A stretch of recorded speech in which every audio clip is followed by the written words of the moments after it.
di peta melakar sejarah ombak pasir beralun di padang. Utara selatan dipisah penjajah, negara berpecah, saudara berperang.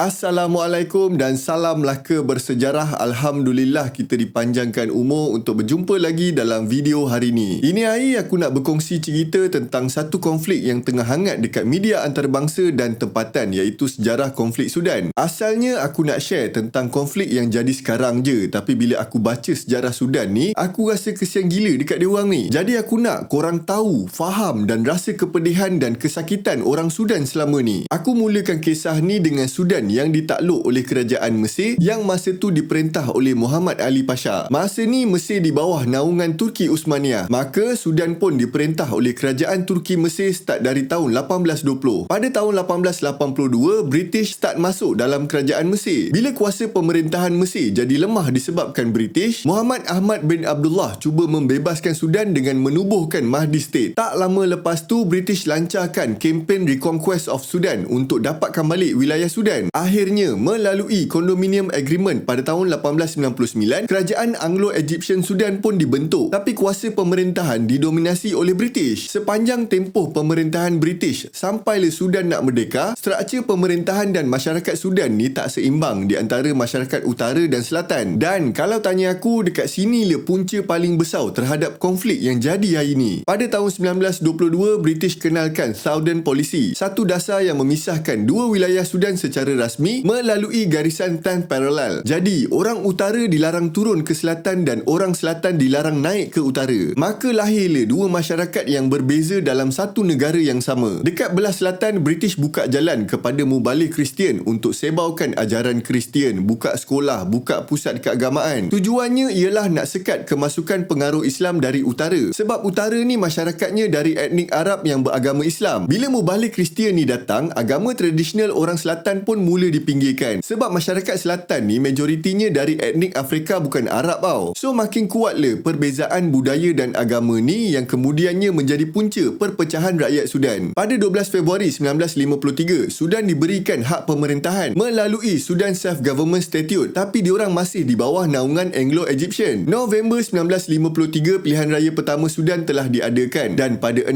Januari 1954, Ismail Al-Azhari telah dipilih menjadi Chief Minister. Beliau ni pula asalnya cenderung nak bergabung dengan Mesir, tapi bila banyak tekanan dalaman, beliau decide nak Sudan ni diberikan kemerdekaan penuh. Di antara tahun 1954 sampai 1956, British tinggalkan satu legasi besar diorang yang dikenali sebagai The Sudan Civil Service. Ramai pegawai tempatan telah dilatih untuk menggantikan Sudan Political Service yang terdiri daripada golongan elit British yang memerintah Sudan sepanjang penjajahan British. SCS ni memang dah kuat dah masa ni, tapi agak berat sebelah. Daripada 800 jawatan yang ada, 4 jawatan je yang diorang bagi dekat wakil selatan. Masyarakat selatan menyirap le dan diorang sedar negara baru diorang ni bakal mewarisi sistem pemerintahan yang dikuasai oleh golongan elit utara. Ketegangan ni memuncak pada Ogos 1955 bila sekumpulan tentera dari selatan tak nak dengar arahan pegawai tentera dari utara. Benda ni jadi ganas bila seorang tentera kena tembak dekat lengan sebagai tanda amaran. Dah kena macam tu, apa lagi tentera selatan pun terus mengamuk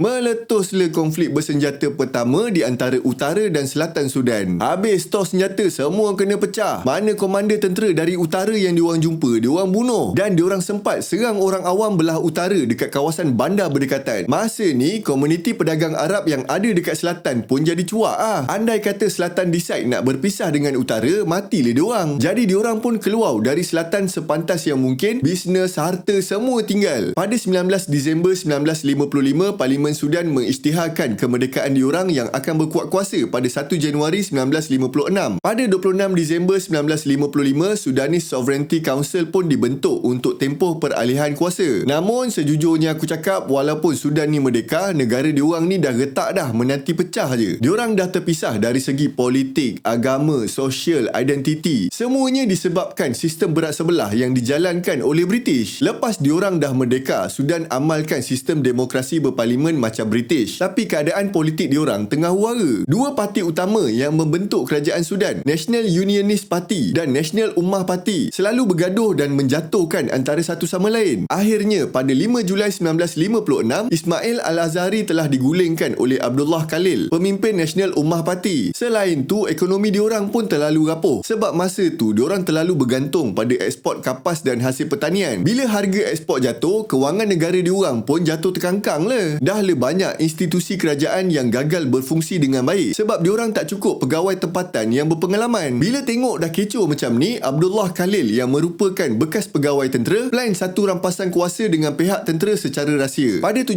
November 1958, Abdullah Khalil pun buat satu keputusan yang mengejutkan orang ramai bila beliau serahkan kuasa kepada pihak tentera. Maka General Ibrahim Aboud pula yang pegang tampuk pemerintahan. Bermulalah era pemerintahan tentera yang autokratik sebab masa ni Ibrahim Aboud pegang dua-dua jawatan tinggi. Beliau le head of state, beliau juga le head of government. Bawah pemerintahan Aboud, kerajaan fokus untuk stabilkan negara melalui kawalan ketat dan dasar yang dianggap lebih praktikal berbanding idealism demokrasi. Walau bagaimanapun, langkah yang agak keras ni secara tak langsung dah menyekat kebebasan rakyat. Memang pemerintahan Ibrahim Aboud ni nampak tegas dan tersusun, tapi tekanan sosial dan ekonomi makin menjadi-jadi. Maka meletuslah pemberontakan dekat wilayah selatan sebagai tanda protes pada kerajaan. Dalam masa yang sama, kerajaan pusat yang berpangkalan dekat Khartoum mula mengukuhkan kekuatan diorang. Benda-benda ni yang membuatkan jurang di antara orang utara dan selatan ni makin besar. Lepas sekian lama kena tekan dengan tentera, rakyat pun meletup dan start menentang pada tahun 1964. Gelombang protes besar-besaran yang digerakkan oleh golongan pelajar, profesional dan masyarakat awam telah berjaya menjatuhkan pemerintahan Ibrahim Aboud. Tentera terpaksa berundur dan kuasa pemerintahan diserahkan semula kepada kerajaan awam. Sir Al-Khatim Al-Khalifa telah dilantik menjadi Acting Prime Minister pada 30 Oktober 1964. Beliau ditugaskan untuk tulis Perlembagaan Sementara Sudan, siap sediakan kerajaan peralihan dan mengadakan pilihan raya umum untuk kembalikan balik kerajaan demokrasi berparlimen. Keputusan pilihan raya umum 1965 menyaksikan bahawa tak ada parti yang dapat majoriti mutlak. Maka National Ummah Party pun bergabung dengan People's Democratic Party, parti baru daripada pecahan National Unionist Party untuk bentuk kerajaan baru. Dalam tempoh akhir 60-an awal 70-an, Khartoum melalui golden era kejap. Makin terbuka, makin moden, pasar dah meriah, muzik berkembang, pesta dan kenduri sampai ke malam. Namun, kadang-kadang perintah berkurung dan penutupan pusat hiburan terpaksa dijalankan. Ini menandakan keamanan dan kestabilan yang diorang dapat ni sangatlah rapuh, bila-bila je boleh hancur. Generasi muda Sudan mula mempersoalkan maksud sebenar sebuah demokrasi dan kebebasan yang diperjuangkan oleh generasi lama. Nak-nak pula orang utara seronok bersukaria, dekat selatan masih lagi menderita dan kehilangan nyawa disebabkan ketidakadilan dan diskriminasi yang diorang hadap. Pada 19 September 1963, sekumpulan pemberontak dari selatan yang dikenali sebagai Anya-Anya yang diketuai oleh Joseph Lagu melancarkan serangan pertama diorang. Masa peringkat awal, pasukan beliau cuma ada parang dan 3 laras napang lama je. Tapi semangat juang diorang kuat gila demi nak mendapatkan keadilan untuk orang selatan. Nama Anya-Anya tu sendiri berasal dari istilah tempatan yang bermaksud racun yang tak ada penawar. Diorang ni dah penat dengan diskriminasi, diabaikan pembangunan kawasan diorang dan tekanan budaya yang berterusan. Perang saudara kecil ni telah berlangsung selama 9 tahun dan dah mengorbankan beribu-ribu nyawa. Peristiwa ni yang menguatkan lagi permusuhan antara dua wilayah yang berbeza budaya. Dalam kata tengah perang, kerajaan Sudan melalui satu lagi perubahan besar. Pada tahun 1969, Jaafar Nimairi lancarkan kudeta tentera dan ambil alih kuasa pemerintahan daripada Babike Awadallah. Beliau bubarkan parlimen, haramkan parti politik dan tubuhkan Revolutionary Command Council sebagai badan pemerintah yang baru. Lepas 2 tahun pemerintahan, Jaafar Nimairi nak nampakkan kerajaan beliau ni lebih berperlembagaan dan berpaksikan rakyat, walaupun kerajaan beliau ni kerajaan tentera. Pada tahun 1971, beliau tukar nama negara secara rasmi daripada Republic of Sudan jadi Democratic Republic of Sudan. Nama baru ni berdasarkan perlembagaan baru diorang yang menjadi negara Republik Satu Parti yang menonjolkan memunculkan ideologi demokrasi rakyat ala-ala sosialisme Arab. Pemerintahan beliau juga dah bawa pendekatan baru terhadap isu wilayah selatan. Jaafar cuba nak tenangkan keadaan dan bina balik perpaduan negara. Maka beliau isytiharkan yang Sudan Selatan akan diiktiraf sebagai wilayah autonomi. Langkah ni dah jadi satu titik penting dalam sejarah Sudan. Pada tahun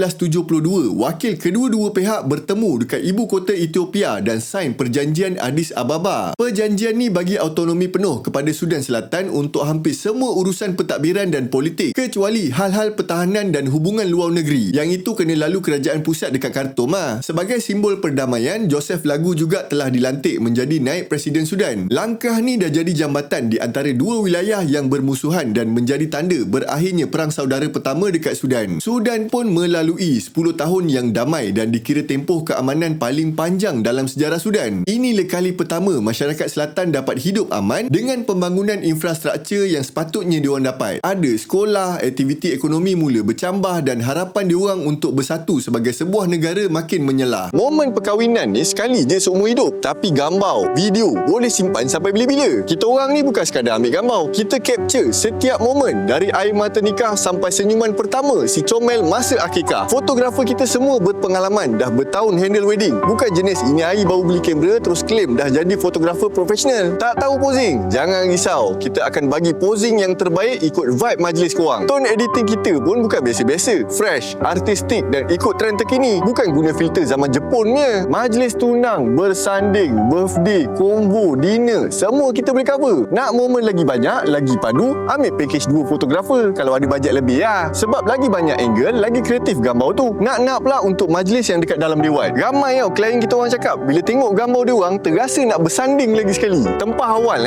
slot untuk tahun 2025 ni cepat gila penuh. Pergi tekan link yang disediakan atau WhatsApp je terus kita orang 010-898-4042. Kami menantikan anda. Memories made timeless. Sebelum aku pergi lebih jauh ke depan, aku nak kenalkan korang dengan satu individu penting dalam sejarah Sudan. Masa awal 1960-an, Universiti Khartoum dah jadi tapak kelahiran sebuah revolusi intelektual yang berpengaruh besar. Dekat sinilah munculnya seorang tokoh muda bernama Hassan Al-Turabi, seorang sarjana undang-undang yang berwibawa, bijak berpidato dan ada visi politik Islam yang tersusun rapi. Al-Turabi ni bukan sekadar ahli akademik tau. Beliau juga seorang aktivis pelajar yang berani mencabar pemerintahan tentera. Kalau korang nak tahu, beliau lah salah seorang yang mencetuskan revolusi Oktober yang kemudiannya menjatuhkan pemerintahan Ibrahim Aboud yang aku cerita tadi tu. Peristiwa ni lah yang jadi permulaan kemunculan Hassan Al-Turabi sebagai simbol kebangkitan Islam moden dan kebebasan rakyat Sudan. Masa Jaafar Nimairi naik jadi pemerintah, beliau ni asalnya berhaluan kiri di mana beliau banyak berpegang pada ideologi komunisme dan nasionalisme Arab. Lepas tu beliau beralih pada ideologi Pan-Africanism. Akhirnya pada penghujung 1970-an, Jaafar Nimairi mula berpegang pada ideologi politik Islam. Disebabkan tu Jaafar Nimairi bawa masuk Hassan Al-Turabi dalam arena politik dan lantik beliau jadi peguam negara. Bila Al-Turabi dah masuk, beliau semak balik perjanjian Addis Ababa 1972 yang memberikan hak autonomi dekat Sudan Selatan. Tindakan Al-Turabi ni dah menimbulkan rasa tak puas hati dalam kalangan orang selatan yang menyebabkan situasi ni tegang balik. Masa ni lah muncul tokoh penting yang baru yang bernama John Garang di Mabio, bekas anggota gerakan Anyanya. John start plan satu pemberontakan baru daripada selatan. Pada bulan Mei 1983, kumpulan tentera Garang memberontak dan menolak kerajaan pusat dekat kota Bor. Jaafar terus arahkan serangan dekat tentera Garang, tapi Garang terus warning, kalau dinyalakan api ni akan jadi kebakaran yang mustahil dapat dipadam tau. Garang terus berundur ke hutan dan membentuk Sudan People's Liberation Army SPLA, satu organisasi gerila yang lebih tersusun dan ideologi diorang lebih jelas. Pada peringkat awal berlakunya perpecahan dalaman SPLA. Namun, tindakan yang dibuat oleh Jaafar Nimairi pada September 1983 telah berjaya menyatukan semua ahli SPLA. First, Jaafar cuba langgau perjanjian Addis Ababa dengan memecahkan wilayah selatan kepada 3 daerah. Yang kedua, Jaafar melaksanakan satu langkah besar yang mengubah sejarah Sudan. Di atas nasihat Al-Turabi dan pengaruh politik Islam yang makin kuat, beliau memperkenalkan undang-undang baru yang dikenali sebagai September Laws. Undang-undang ni ni melaksanakan syariah Islam dengan ketat, di mana pencuri dihukum potong tangan, pesalah zina direjam sampai mati, alkohol diharamkan, kaki botol akan disebat dan pelbagai lagi hukuman hudud yang lain. Al-Turabi mempertahankan tindakan Jaafar ni dan mengatakan sesiapa yang bantah undang-undang tu adalah musuh negara. Beliau juga menegaskan bahawa pusat hiburan yang menjual arak dekat Jubak masih lagi dibenarkan beroperasi. Namun, ramai orang Muslim Utara nampak langkah Jaafar ni macam tunggang agama demi kepentingan politik tau. September Loss ni bukan je menimbulkan kegelisahan dalam kalangan bukan Islam dekat selatan, orang Muslim moderate dekat utara pun rasa terancam. Undang-undang nila jadi punca perang saudara kedua dekat Sudan. Antara kawasan yang paling teruk kena dekat Malakal dengan Banjaran Nubak, di mana semua orang jadi mangsa, tak kira lah kau Muslim ke, Kristian ke, agama tradisional tempatan ke, semua kena sapu. Pada tahun 1985 berlakunya mogok dan gelombang protes besar-besaran yang dikenali sebagai Intifada 1985 atau April Uprising dekat seluruh negara. Masa tu Jaafar Nimairi tak ada dekat Sudan, beliau dekat US. Disebabkan tu kerajaan Jaafar pun tumbang melalui rampasan kuasa. Field Marshal Abdul Rahman pun tubuhkan Transitional Military Council dan berjanji nak serahkan kuasa pemerintahan kepada kerajaan awam. Untuk melaksanakan janji tu, Dr. Al-Jazuli Dafallah, seorang doktor perubatan dan tokoh teknokrat, telah dilantik sebagai Acting Prime Minister pada 22 April 1985. Dr. Al-Jazuli Dafallah telah mengetuai kerajaan campuran awam tentera selama setahun. Selain tu, beliau menyelaras pilihan raya umum 1986 yang mengembalikan pemerintahan demokrasi dan mengembalikan beberapa kebebasan politik yang dihapuskan masa era Jaafar Nimairi. Akhirnya, kuasa pemerintahan kembali semula ke tangan rakyat melalui kerajaan gabungan awam yang dipimpin oleh Sadiq Al-Mahdi. Pada tahun 1989, masa tu Sadiq Al-Mahdi dah nak damaikan dah kerajaan Sudan dengan SPLA. Pada 18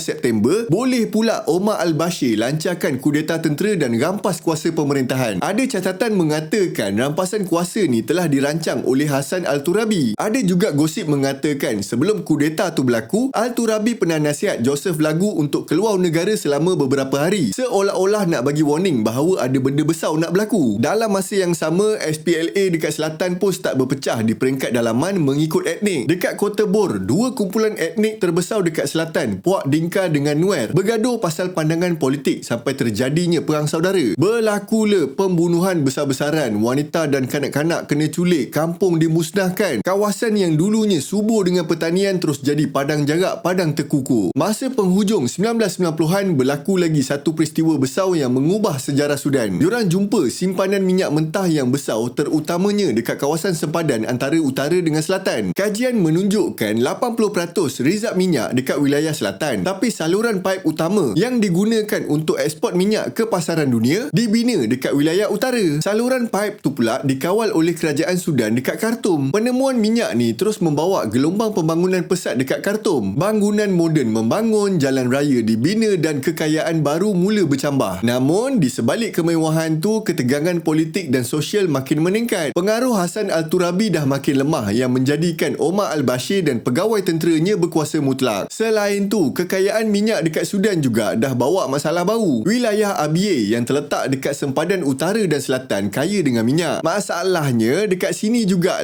dua komuniti besar bertemu, iaitu suku Mesiria, kaum nomad Arab dari utara yang bergantung pada migrasi lembu-lembu diorang untuk cari air. Satu lagi suku kaum Dinka yang merupakan penduduk asal Abyei yang majoritinya Kristian. Bila musim kemarau, suku Mesiria akan turun ke selatan lalu dataran padang rumput dekat Abyei. Kedatangan diorang ni selalu menimbulkan ketegangan di mana berlakunya serangan terhadap kampung-kampung suku Dinka. Penduduk suku Dinka mendakwa kampung diorang dibakar dan dimusnahkan oleh kumpulan bersenjata dari utara yang disokong oleh kerajaan pusat untuk merampas sumber minyak mentah. Namun, kaum Mesiria menafikan tuduhan tu dan menjelaskan bahawa lembu diorang perlukan air, bukannya minyak. Selepas lebih 2 dekad berperang sesama sendiri, muncullah satu sinar harapan untuk masyarakat Sudan. Pada 9 Januari 2005, dua orang musuh lama, Omar Al-Bashir dan John Garang, duduk semeja dan sign satu perjanjian bersejarah yang dikenali sebagai Comprehensive Peace Agreement CPA dekat Naivasha, Kenya. Perjanjian ni telah mengakhiri Perang Saudara Kedua yang bertahan selama 22 tahun. Satu peperangan terpanjang dan paling berdarah dalam sejarah moden benua Afrika. Ada dua teras utama dalam perjanjian damai ni. Pertama, referendum kemerdekaan untuk Sudan Selatan di mana masyarakat selatan diberikan hak untuk memilih sama ada kekal bersatu dengan Sudan atau bentuk negara diorang sendiri. Yang kedua, referendum khas bagi wilayah Abyei, kawasan yang kaya dengan minyak yang menjadi rebutan sambutan oleh pihak utara dan selatan. Sayangnya, proses pelaksanaan referendum ABA gagal dijalankan. Kaum Mesiria, kaum nomad Arab Utara tadi tu melenting dan menjalankan protes sebab diorang tak diberikan hak untuk mengundi dekat ABA. Sedangkan kawasan tu dah lama jadi laluan tradisi diorang. Wakil Mesiria pernah cakap, kalau diingkar halang diorang pergi ke sumber air, kita akan berperang. Jadi, isu ABA ni bukan sekadar pertikaian sempadan tapi dah menyentuh soal kelangsungan hidup, identiti dan maruah masyarakat tempatan. Bermula Julai 2005, Sudan Selatan mula beroperasi sebagai wilayah autonomi di mana kerajaan selatan dibentuk dan pegawai autonomi diberikan kuasa. Pada 9 Julai 2011, barulah Sudan Selatan merdeka secara rasmi dan membentuk negara diorang sendiri. Walau bagaimanapun, berlakunya satu tragedi besar beberapa bulan lepas perjanjian damai itu ditandatangani. John Garang, tokoh yang dah jadi simbol perdamaian dan harapan Sudan, meninggal dunia dalam nahas helikopter. Rakan dan lawan John Garang mengeluarkan kenyataan bahawa Sudan kehilangan pemimpin hebat bertaraf benua sebab beliau ni dah berjaya merentas jurang antara utara dan selatan. Walaupun John Garang ni mewakili selatan, lebih sejuta masyarakat utara membanjiri Khartoum untuk menyambut kedatangan beliau. Selain daripada Sudan Selatan membentuk kerajaan autonomi dan kematian John Garang, Sudan juga berdepan dengan tragedi kemanusiaan yang baru dekat wilayah Darfur, Sudan Utara. Segalanya bermula bila masyarakat bukan Arab start protes pada kerajaan Sudan pada tahun 2003 disebabkan tekanan etnik, pertikaian hartanah dan krisis air. Omar al-Bashir nampak tindakan ni sebagai satu tindakan pemberontakan, lalu hantau tentera untuk meleraikan pemberontakan ni. Walau bagaimanapun, tentera Sudan mengalami kekalahan yang teruk, maka Omar al-Bashir pun tubuhkan Janjaweed untuk menentang pemberontakan ni. Cerita pasal Janjaweed ni nanti aku akan explain detail. Apa yang aku boleh cakap, kekejaman etnik dan peperangan dekat kawasan barat Sudan makin teruk masa tu. Konflik ni juga jadi punca pada kejadian yang tengah berlaku sekarang ni. Pertubuhan Bangsa-Bangsa Bersatu menganggarkan bahawa 300,000 orang dah terbunuh dan 2.7